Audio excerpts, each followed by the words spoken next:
All superior stars and my colleagues and అందరికి నమస్కారం. అందరు బాగున్నారా? ముందుగా గేమ్ లో విన్ అయిన వాళ్ళందరికి ఒకసారి క్లాప్స్ కొట్టండి. థ్యాంక్ యూ ఫర్ పార్టిసిపేట్ చేసిన వాళ్ళందరికీ కూడా ఒకసారి గట్టిగా క్లాప్స్. వాళ్ళకైతే క్లాప్స్ అంటారా? వాళ్ళు ప్రయత్నంలో గెలిచారండి.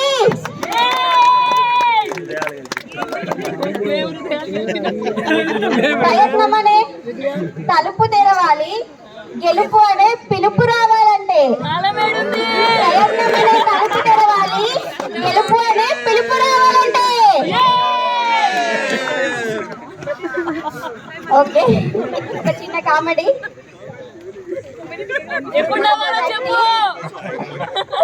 ఒక వ్యక్తి తను బద్ధకం పోవడం కోసం ఒక వీడియో చూద్దామని యూట్యూబ్ లో ఓపెన్ చేసి టైప్ చేస్తాడు. వీడియో వస్తుంది. అబ్బా ఈ వీడియో చూడాలా, అబ్బా బద్ధకంగా ఉంది అంటాడు.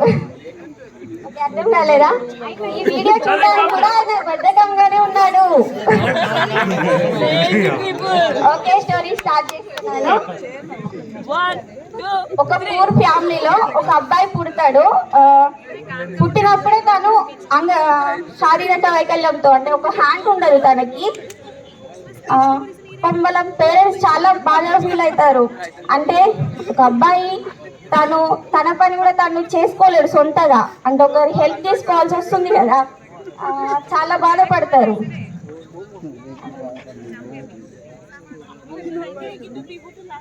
అట్లా 15 years తర్వాత తను పెద్దగా అవుతాడు.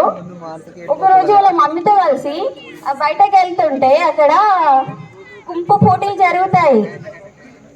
అది చూడగానే తను అనుకుంటాడు, నేను కూడా కుంపు నేర్చుకోవాలని ఒక కోరిక తనకి అప్పుడు పుడుతుంది. వస్తారు. ఇంటికి వచ్చిన తర్వాత నైట్ నిద్ర పట్టదు తనకి.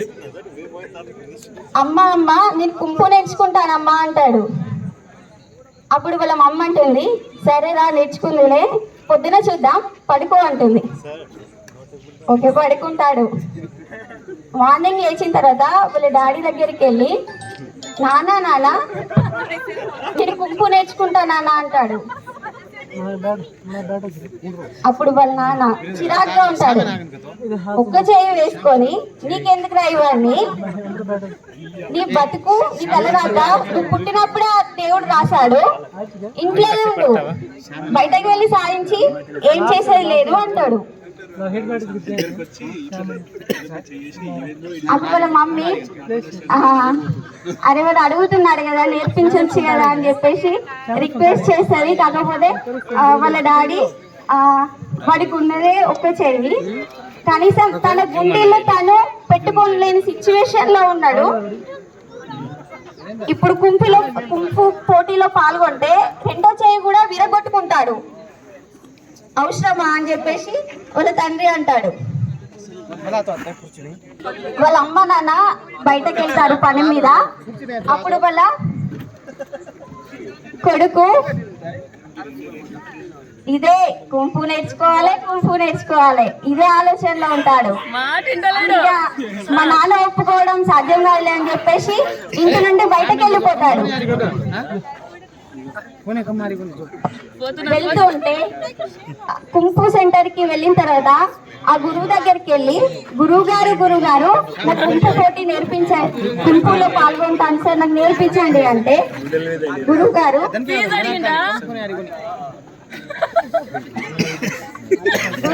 నేర్పించారండి. నీకు ఒక చెయ్యి లేదు, నువ్వు కుంపు పోటీలో పాల్గొనాలంటే ఆ ఎదుటి వ్యక్తి ఆ బలాన్ని యూజ్ చేసి నిన్ను కొడుతుంటే నువ్వు అది తట్టుకోగలిగే శక్తి నీకు 2 చేతులు ఉంటేనే అది సాధ్యం అవుతుంది. నీ వల్ల కాదు, నేను నేర్పించలేదు, నేనే కాదు నీకెవరు నేర్పించలేదని చెప్పేసి పంపించేస్తాడు. బుద్ధిగా ఇంటికి వెళ్ళని చెప్తాడు. అప్పుడు తను ఇంటికి వెళ్ళాడు. అలానే నడుచుకుంటూ వెళ్తూ ఒక 100 కిలోమీటర్లైనా అలానే నడుచుకుంటూ, నీరసం ఉన్న ఆకలి ఉన్న అవేం పట్టించుకోకుండా అలానే నడుచుకుంటూ వెళ్ళిపోతాడు.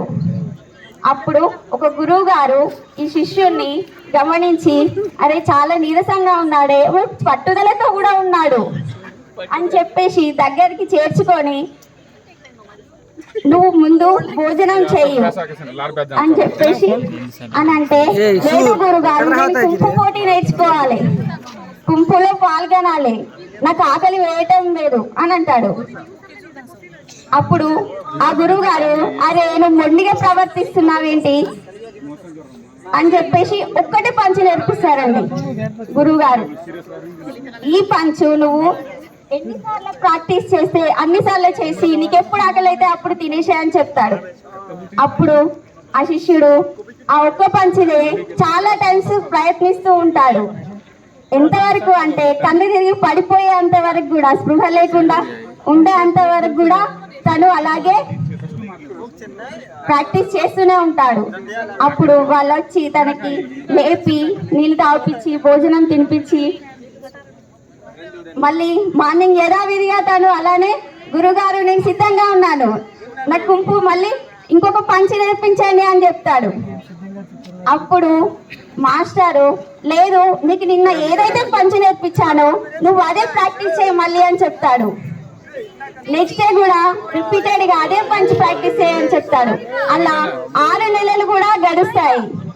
కానీ ఇదే పంచిని మరి నేర్చుకోమని చెప్తాడు. అప్పుడు అందులో ఒక శిష్యుడు, గురువు గారు నిన్ను నీ సహనాన్ని పరీక్షిస్తున్నాడు, అందరికేమో చాలా రకాల విద్యలు నేర్పిస్తున్నాడు, చాలా పంచులు నేర్పిస్తున్నాడు, నీకు మాత్రం ఒకటే నేర్పిస్తున్నాడు అని చెప్పేసిన తర్వాత ఆ శిష్యుడు ధైర్యం చేసుకొని, గురువు గారు నన్ను వెళ్ళిపోమంటే నేను మొదటి రోజే వెళ్ళిపోయాగాని కదా, విసుగు వచ్చేరాక ఒకటే పంచు నేర్పించి నన్ను మాత్రం ఒకటే ప్రాక్టీస్ చేయమని చెప్పి మిగతా వాళ్ళకి వేరు వేరు పంచులను నేర్పించి చేస్తున్నారు, మీరు వేరేలాగా చూస్తున్నారు చెప్పేసి అనుకుంటాడు. అప్పుడు గురువు గారు, నీకు మిగతా పంచులు కూడా నేర్పించే సమయం వచ్చింది, కానీ నువ్వు మాత్రం ఒక పరీక్ష ఎదుర్కోవాలి, రేపు ఒక పోటీ ఉంది, నువ్వు దానిలో పాల్గొనాలి అని చెప్తాడు. నువ్వు గెలిచినా గెలవకపోయినా పర్లేదు, నువ్వు ఆ రింగ్ లో పార్టిసిపేట్ చేసి నీ ప్రత్యర్థి ఎంత ప్రమాదకరంగా ఆడుతున్నాడు అనేది నువ్వు చూసిన తర్వాత కూడా నా దగ్గరికి వచ్చి, గురువు గారు నాకు వేరే పంచులు నేర్పండి అన్నప్పుడు, అప్పుడు మాత్రమే నేను వేరే పంచులు నేర్పిస్తాను అని చెప్తాడు. భయంగానైనా ఆ పోటీలో పాల్గొంటాడు శిష్యుడు. వీళ్ళు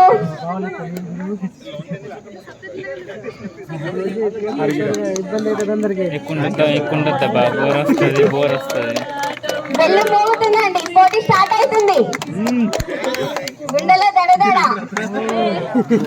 బెల్లు అంటూ ఇక్కడ కూర్చున్న వాళ్ళు ఎగతాళి చేస్తూ తనని ముందుకు నెట్టేస్తారు. అవతలి వారేమో బాహుబలి, పిచ్చల దేవా, ఒకే చెయ్యి ఒకే పంచ్. పోటీ మొదలైంది. ఒకటే నిర్ణయించుకున్నాడు, ఎన్ని దెబ్బలైనా తిందాం, ప్రాణం పోయే పరిస్థితి వస్తే స్పృహ కోల్పోయినప్పుడు యాక్టింగ్ చేసి పడిపోదాం. అట్లా పోటీలో పార్టిసిపేట్ చేస్తాడు. ఆ ప్రత్యర్థి తనకు వచ్చిన పంచులతో మన విద్యల దేవను చాలా రుద్దుతాడు.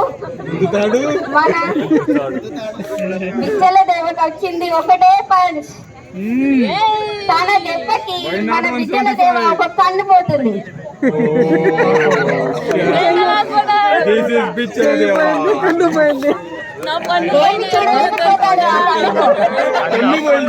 అదే కన్ను పోయింది, ఒక కన్ను, ఇంకో కన్ను కూడా పోతే నేను పురుషు పోటీలో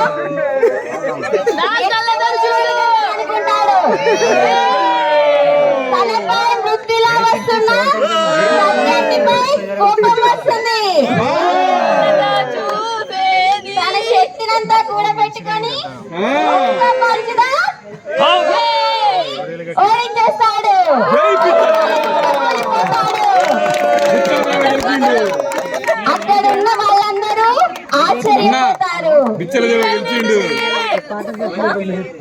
కానీ మన బిడ్డల దేవుడు నమ్మలేకపోతాడు. నేను గెలవడం ఏంటి? గురువు గారి దగ్గరికి వెళ్ళి డౌట్ అడుగుతాడు. గురువు గారు నేను ఎలా గెలుస్తాను అని అడుగుతాడు. అప్పుడు గురువు గారు అక్కడ చూడు అక్కడ ఏం రాసిందో అని చూపిస్తాడు. 10,000 కిక్కులని ఒక్కసారి ప్రాక్టీస్ చేసిన వాడికంటే నాకు ఏం భయం లేదు. కానీ ఒక్క కిక్కుని 10,000 సార్లు ప్రాక్టీస్ చేసిన వాడంటే నాకు భయం అన్నాడు. 10,000 కిక్కులని ఒక్కసారి ప్రాక్టీస్ చేసిన వాడంటే నాకు భయం లేదు. కానీ ఒక్క కిక్కుని 10,000 సార్లు ప్రాక్టీస్ చేసిన వాడంటే నాకు భయం అన్నాడు. అంటే భయపడేంత భయంకరంగా నువ్వు ప్రాక్టీస్ చేసావు. ఇక నువ్వు గెలవకుండా ఎలా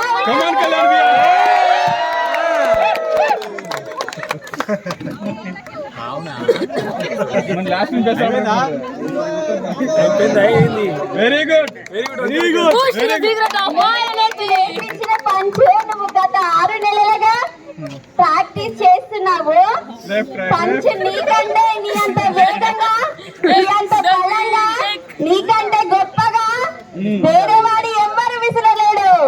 ఈ లోకంలో దాన్ని ఎదుర్కోగల శక్తి ఎవరికీ లేదు. కళ్యాణన్నకే ఉంది. అలాంటి మహోన్నత శక్తిగా ఎదిగా నువ్వు అన్నాడు. అది అర్థమవుతుంది. కాళ్ళ మీద పడి అర్థం చేసుకున్నాడు. Very good.